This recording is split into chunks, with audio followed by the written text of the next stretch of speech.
أعوذ بالله من الشيطان الرجيم. بسم الله الرحمن الرحيم.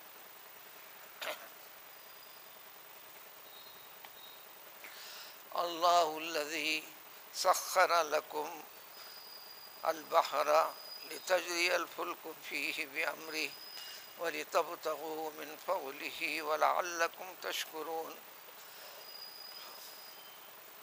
وسخر لكم ما في السماوات وما في الأرض جميعا إن في ذلك لآيات لقوم يتفكرون.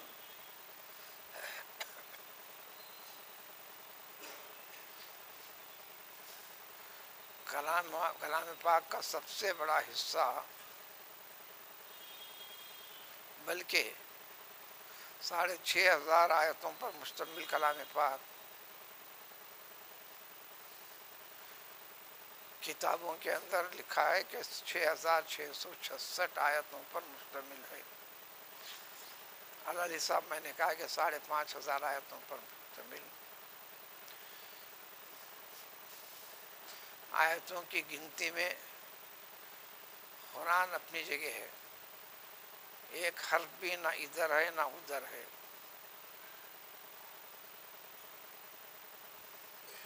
صحابہ رضوان اللہ تعالی مجمعین کے زمانے سے پوری طرح آج تک بھی سیدنا ابو بکر صدیق رضی اللہ تعالیٰ عنہ کے زمانے میں ہی وفات نبی صلی اللہ علیہ وسلم کے بعد جو اہم کاموں سے جو ایک کام ہوا، جو تمام صحابہ جو قرآن یاد رکھا کرتے تھے، یاد رکھے تھے، اور وہی آتے وقت پر جو لکھانے والے تھے، کاتبین وہی جو تھے، وہ سب کے سب موجود تھے. اسی ترتیب سے جس ترتیب کے ساتھ رسول اللہ صلی اللہ علیہ وسلم نے فرما دیا تھا، کر دیا تھا، پڑھا کرتے تھے، صحابہ سے سنا بھی کرتے تھے. 1 سے زائد مرتبہ ہوا ہے ایسا. منبر پر تشریف فرمائے، آپ نے فوراً فرما دیا. ایک صحابی سے حضرت عبداللہ بن مسعود سے، چلو تم قرآن سناتے جاؤ. انہوں نے کہا کہ رسول اللہ صلی اللہ علیہ وسلم، قرآن آپ پر نازل ہوا، ہم آپ سے سنتے ہیں. اللہ کا مجھے حکم ہے آپ سے سننے کا، آپ لوگوں سے سننے کا. سارے انسانوں کے لیے تو تھا اللہ کا پیغام، سنا کرتے تھے. الغرض جوں کا تم محفوظ طور پر قرآن کی حفاظت کے ساتھ موجود ہے. الغرض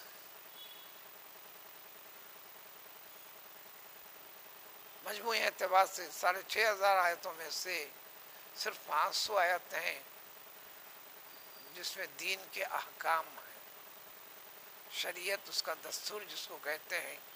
صرف اور صرف 500 آیتیں.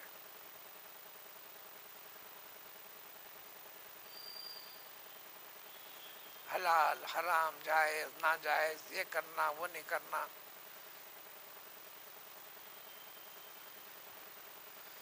تو 6,000 سے کچھ زائد آیتیں جو ہیں وہ صرف اور صرف ایک ہی مقصد ہے، اللہ کے بندوں کو للہیت کیا چیز ہے، وہ معبود حقیقی ہونا اور ہے، برحق ہے، اس کیفیت کی وضاحت ہو جائے. یعنی عقیدہ ایمان، اپنے رب کو جانے پہچانے، ہر چیز میں ہر فکر میں اس کا ہو جائے. یہ فکر پختہ ہو تو پھر نماز کے اندر بھی، نماز پڑھی جانے کے بعد ہر پڑھنے والے شخص کے لیے، سب کے لیے ایک جیسا ثواب نہیں ہے. ثواب تو ہے، ثواب کے درجات الگ الگ ہیں. یہ الگ الگ ہونے کی کیا بات ہے؟ یہ انسان کی نیت ہے، انسان کا ارادے کے اندر ہے، دل کی صفائی کے اندر ہے، اس عبادت کے سارے آداب کو بجا لانے کے اندر ہے، رب العزت کے حکم مان کر اس پہ اہتمام کرنے کے بارے میں ہے۔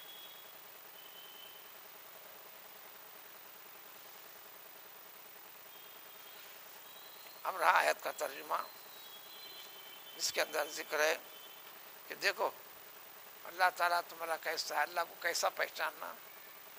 جب پوری پہچان ہو گئی تو پھر اللہ آپ کے سامنے ہے، اور حکم ہے۔ اس کے بعد نماز کا حکم ہوا، اعبد ربک کانک تراہ، اپنے رب کی عبادت کرو اس طرح کہ تم اپنے رب کو دیکھ رہے ہو۔ رویت کا لفظ آیا ہے، اردو کے اندر صلاحیت نہیں ہے پورے معنی کی۔ بصرا بولے تو دیکھا، نظر دیکھو تو دیکھا، راہ بولے تو دیکھا۔ اردو میں ایک ہی ترجمہ ہے، اس میں گنجائش کم ہے۔ اردو کو تو اختیار بھی نہیں کیا نا، چلتی پھرتی عام فہم اردو، بس اسی کو ہم نے سمجھ لیا اردو ہے، ورنہ وہ بھی اپنی جگہ ایک حقیقت رکھتی ہے، گہرائی ہے، بڑی پیاری زبان بھی ہے۔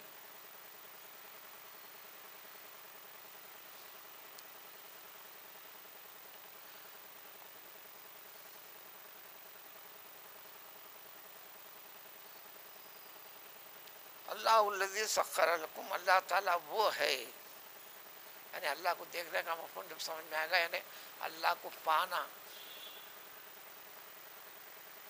احساس پیدا ہونا،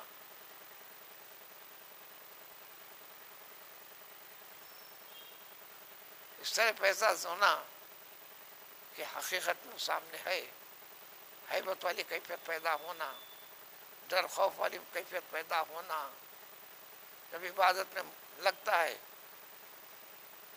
دنیا کی ساری مشغولیتوں کو چھوڑ کر اللہ اکبر کہہ کر بارگاہ خدا بندی میں داخل ہوتا ہے، تو پھر خیال اس کے آگے کیسے چلے جا رہا ہو،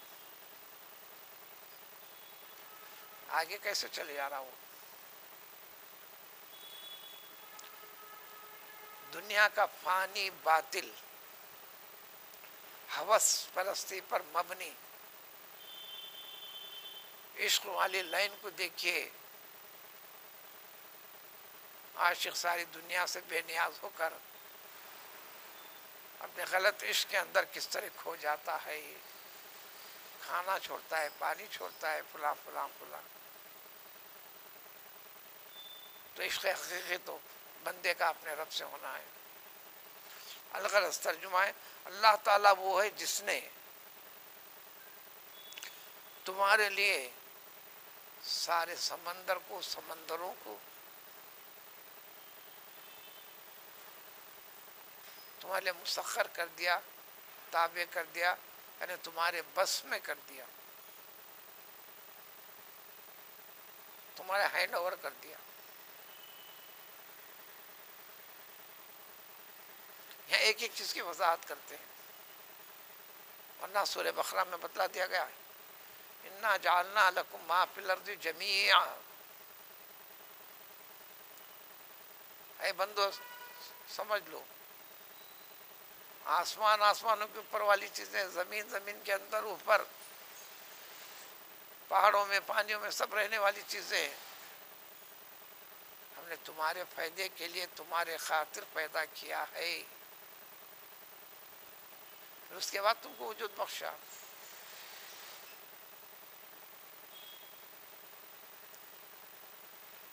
یہ جو بخشش ہوئی ہے رب العزت کی طرف سے، اس کی حقیقت کو سمجھ کر اپنی زندگی کو صرف کرنا ہے۔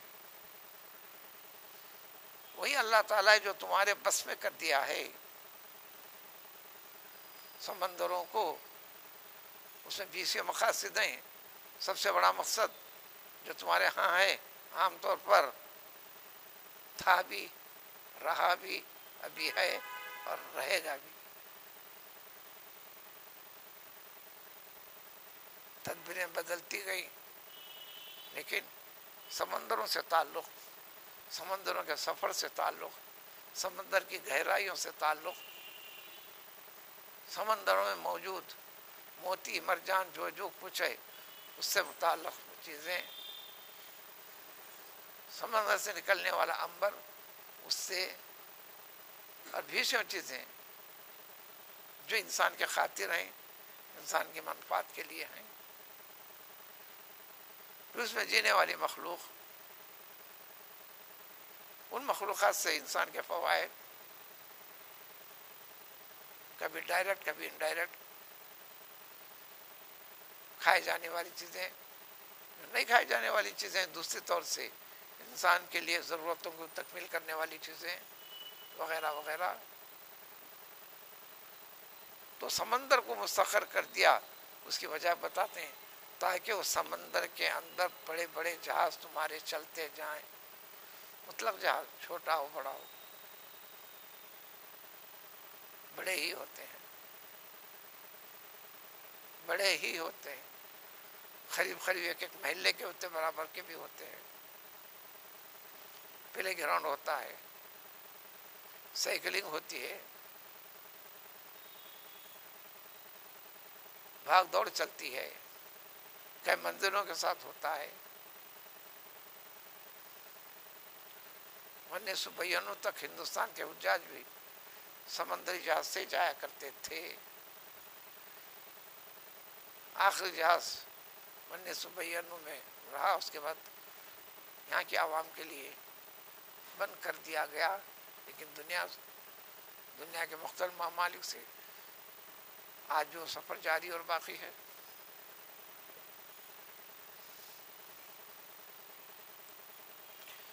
تو وہ کشتیاں چلتے رہیں، کیسا چل رہی ہیں؟ کوئی چیز خود سے ہوتی نہیں، اللہ کے حکم سے چلتی ہیں. اس طرح انسان کی زندگی جو چل رہی ہے اللہ کے حکم سے چل رہی ہے. اللہ تعالیٰ کی ذات چلا رہے ہیں، راستوں کا تعین کر دیا اللہ تعالیٰ. تم راستہ غلط اختیار کرو گے، چلانے والی ذات اللہ تعالیٰ کی، ارادہ تمہارا غلط چلنے کا.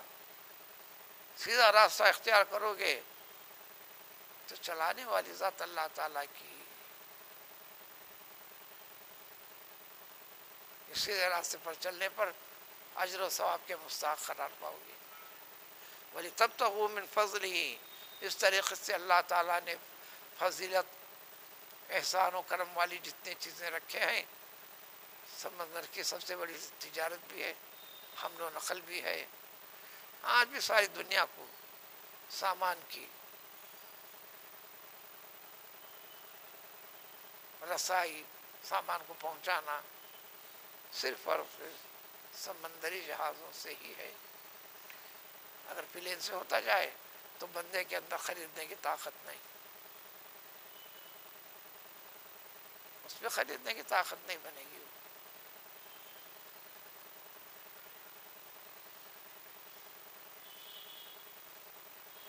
حتیٰ کہ آئل کی جتنی چیزیں، جس کے اندر کئی چیزیں بن جاتی ہیں، پیٹرول، آئل، گیس، فلاں فلاں فلاں، سب انہی کے ذریعے سے ہے.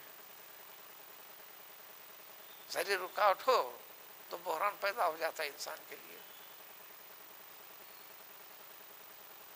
جب یہ سب کچھ کر دیا اللہ تعالیٰ، اب بندے کے اوپر کیا حق بنتا ہے؟ اللہ تعالیٰ نے ساری کائنات کو بندے کے حوالے کر دیا تاکہ بندگی کے مفہوم کو بندہ سمجھے.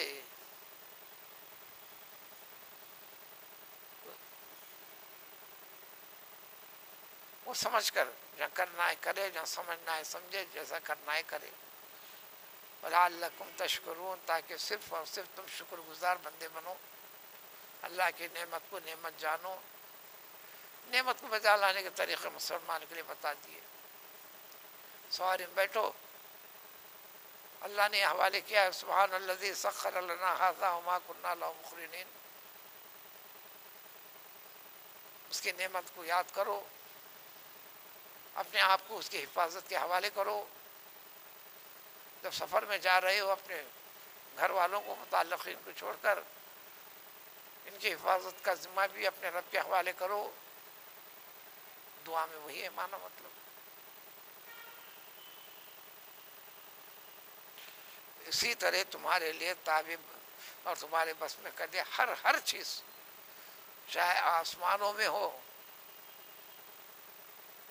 چاہے ساری زمین کے اطراف اکناف ہو، کسی ایک چیز کو بھی الگ نہیں کرے، جمیعاً پوری کی پوری. اب رات تم اس کو ناسمجھ ہو، بیچ سے لوگ ناسمجھ ہیں، چھوڑ دیتے ہیں آپ، چھوڑ دیتے ہیں آپ.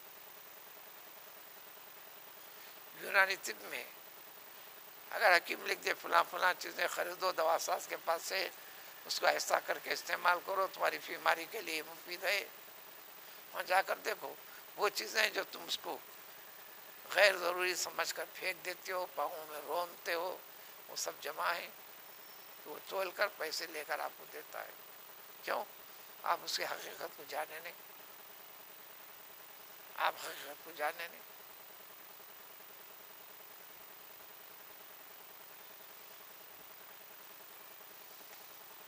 ان فی ذالک، ان ساری چیزوں میں غور کرو. ایسے غور کرنے والے یہ اللہ تعالیٰ کے بندے ہوتے ہیں. حضور اکرم صلی اللہ علیہ وسلم گزر رہے تھے، چند لوگ جمع ہو کر اللہ کی قدرت کے بارے میں غور و فکر کر رہے تھے. حضور صلی اللہ علیہ وسلم فرمایا کس لیے بیٹھے ہو، کیا کر رہے ہو؟ کہنے لگے اللہ تعالیٰ کی قدرت کی چیزوں میں غور کر رہے ہیں. تو آپ نے فرمایا کہ ہاں ضرور غور کرو، حکم بھی ہے، لیکن اللہ کے بارے میں غور مت کرو.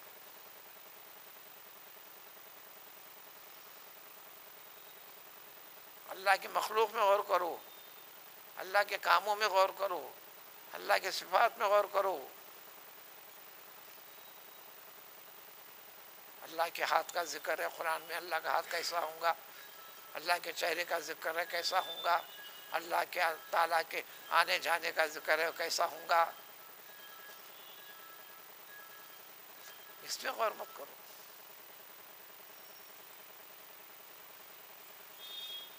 غور کرو. غور کے میدان بھی الگ الگ ہیں. جب میدان الگ الگ ہیں تو روایت میں تین ہیں. ایک لمحے کے لیے جو غور کرتا ہے کوئی زیادہ دیر میں نہیں، اس کو 1 سال مسلسل عبادت کرنے کے بعد حاصل ہونے والے ثواب کے برابر ہے. پھر غور کرنے کی ایک الگ قسم ہے، تو اس کے اندر ہے ایسا غور کرنے والے کے لیے 7 ایئرس 7 سال تک کی. پھر ایک غور کرنے کی اعلیٰ فکر ہے، اس میں تو ایک لمحے کے لیے اس پہ غور کرتا ہے قدرت کی چیزوں کے اوپر، تو 70 سالہ عبادت کا فرق ہے.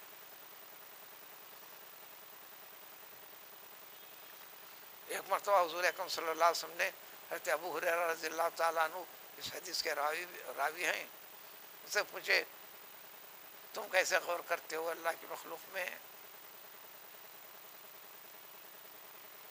تم کیسا غور کرتے ہو؟ یہ اللہ تعالیٰ کی مخلوق پیدائش ہے، اس کا وجود کیسا کیسا، اس کے پر غور کرتا ہوں. تو آپ صلی اللہ علیہ وسلم نے فرمایا ذری دیر کے لیے تیرا اس قسم کا غور و فکر کرنا 1 سال کے عبادت کے برابر کا درجہ ہے.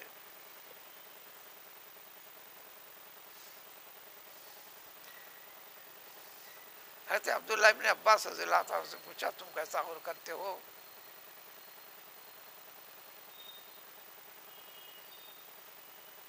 تو انہوں نے کہا موت اس کے ہولناکیوں کے سے ہیبت پیدا کرتے ہوئے.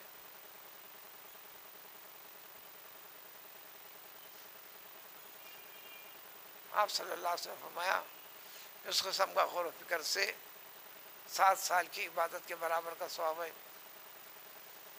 حضرت ابوبکر صدیق رضی اللہ تعالیٰ عنہ سے پوچھا گیا،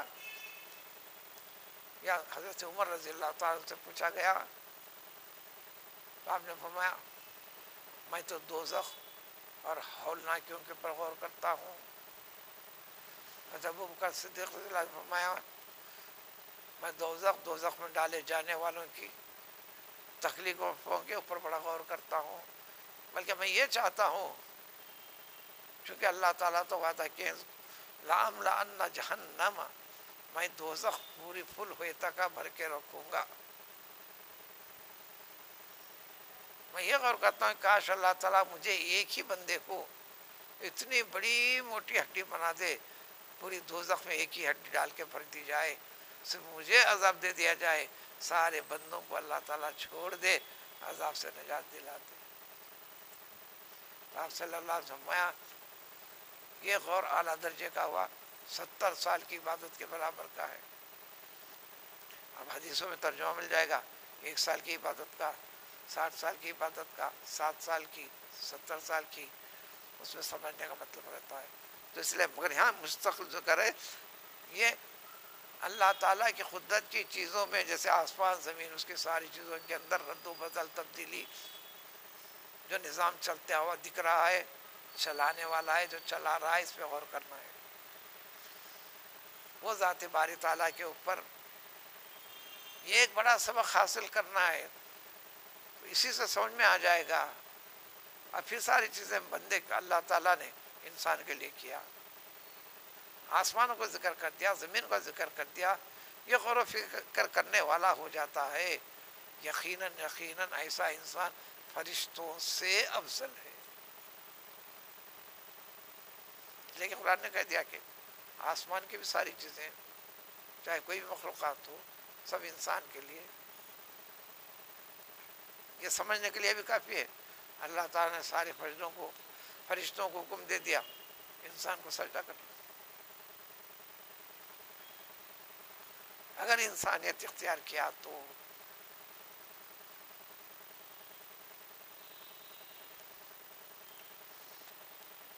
انسان درخت کیوں لگاتا ہے؟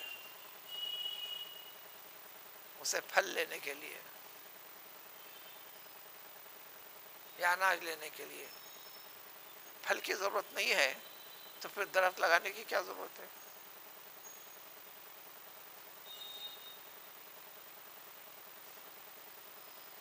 تو اسی طرح ساری کی ساری چیزوں کو پیدا کیا، انسان وہ پھل ہیں، ساری کی ساری چیزیں ایک درخت ہیں۔ اس پھل کے خاطر، انسان کے خاطر اللہ تعالیٰ نے پیدا کیا ساری کی ساری چیزوں کو۔ مزید اور چند آیتوں سے اسی مفہوم کو توحید سے متعلق، جو انسان کو انسانی فکر رب العزت کی طرف رجوع کرنے، غور و فکر کا سبق سکھانے، ایمان والی چیزوں میں پختگی پیدا کرنے کے لیے اگلی آیتوں میں بھی وہی تذکرہ ہے۔ سبحان اللہ بحمدہ، سبحان اللہ رضی اللہ۔